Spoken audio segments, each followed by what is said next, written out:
la fertilité masculine et la fertilité féminine. Chers parents et amis, aujourd'hui, beaucoup de couples sont souffrants.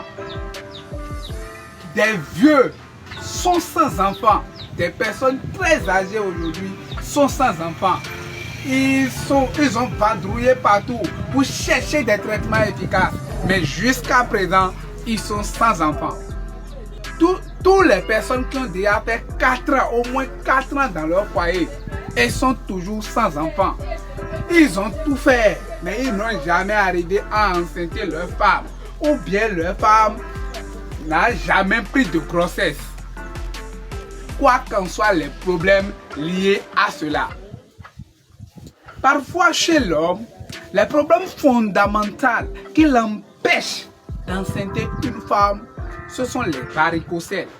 La varicocèle proprement dite, ça peut être grade 1, grade 2, grade 3. Ça peut être également les hémorroïdes, parce que la varicocèle et les hémorroïdes parfois se complètent. Celui qui a l'hémorroïde peut développer la varicocèle très facilement. Ça peut être également l'hydrocèle. Quand on parle de l'hydrocèle, les testicules prennent de volume. Soit un testicule peut prendre de volume, soit les deux prennent de volume. L'atrophie testiculaire, les deux testicules se rétrécissent. Les kystes testiculaires, vous verrez qu'il y a une jambe pâteuse ou bien un troisième testicule qui est venu s'accoler. Et quand vous faites comme ça, là, vous-même, vous allez voir que c'est comme une pâte qui est accolée. Ou bien parfois même, vous ne ressentez plus un testicule. C'est les kystes testiculaires. Chers parents et amis, ces problèmes, il y a aussi l'hernie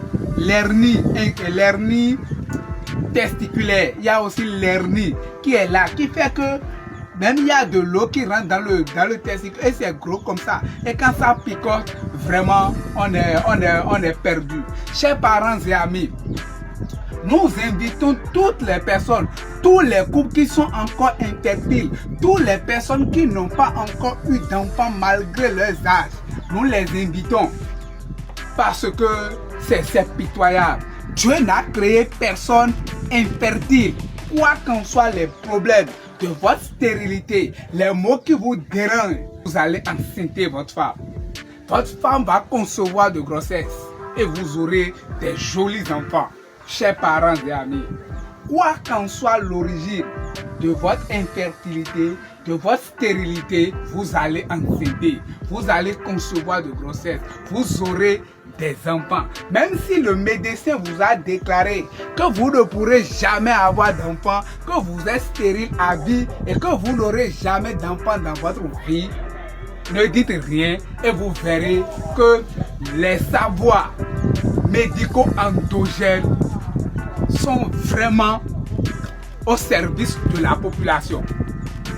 Chers frères et sœurs, si vous connaissez quelqu'un qui est dans de pareilles conditions et il n'a pas d'enfant, il est vieux mais il n'a pas d'enfant, une femme qui n'a pas d'enfant, qui ne trouve non plus ses menstrues, et c'est comme ça pour eux, on va les aider à avoir d'enfants très facilement. Nous souffrons, la population souffre, beaucoup de personnes souffrent. 10 ans de mariage sans enfant, 20 ans de mariage sans enfant, 30 ans de mariage sans enfant. Or, le fruit du mariage, c'est l'enfant. Quand il n'y a pas l'enfant dans le foyer, le mariage n'est pas juteux. Il y a la pression de la famille, la pression, comme soi-même on se met du pression, parce que quand on voit sa génération, les enfants de ses collègues, on se dit, qu'ai-je fait? Est-ce vraiment mon sort? Si c'est Dieu qui a voulu que je sois ainsi, je me contente de ça. Dieu n'a créé personne infertile. Et Dieu ne veut pas que quelqu'un soit infertile. Chers frères et sœurs, cherchez la voie du rétablissement, la voie de guérison. Et nous allons vous aider. Sur ce, bonne guérison à chacun de vous.